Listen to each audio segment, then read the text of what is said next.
switch places with any creature of your choice, human or non-human, what would you switch to? For me, it would be an octopus. Hear me out. I know that sounds weird, but if you know me and you're anything like me and you have plethora of tasks at hand, both personal and professional as a counselor, and you often find yourself overextended, you might want to switch to be an octopus too. What I am here to share with you today is there are tools at your disposal to help ensure that you don't overexert yourself or overextend yourself too much as a counselor. And I'm excited to share them with you. Let's get into it. What's in the counselor tech toolbox, you may ask? There's a few different tech tools. I broke them up into 3 categories. The first category are and answer the question, how do I ensure students and families remain in the know? Okay, so connection tools need no introduction.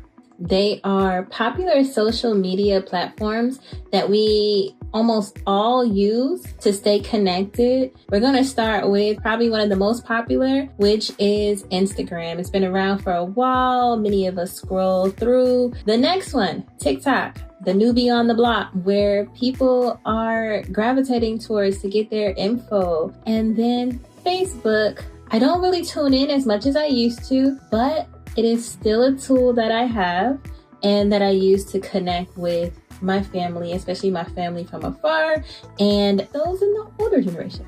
This is one of the Instagram accounts that I set up and use as a tool to support me in connecting with my students and their families. I found that a lot of my families and students were scrolling during lunchtime or in the evening hours, and I figured, hey, let me monopolize that time a little bit and give them information and keep them in the know while they're leisurely doing something that they are guaranteed to probably be on. With that being the case, I created a private account. As you can see here, it was only 52 followers, so that was all the cohorts of students that I was supporting. And it was a private account, so that means that it was by invitation only. And so that way it became an intimate space where I can control security and privacy for my families and for students and for myself. And it was completely separate than my own personal account. In the description, I would often change the info. So I would just have students kind of know what was coming up in terms of the next time that we meet or the next time I was on their campus. And then I did create reels where anything that may not be posted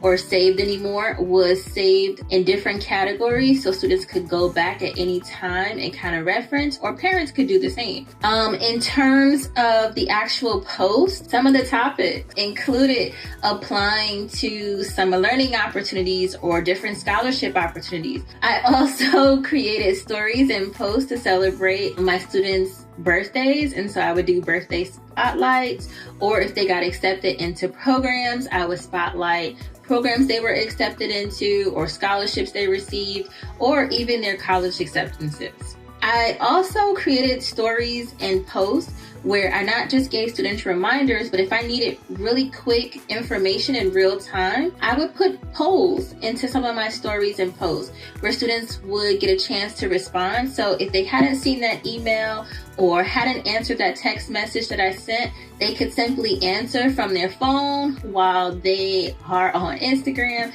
and I can get the real-time information that I need.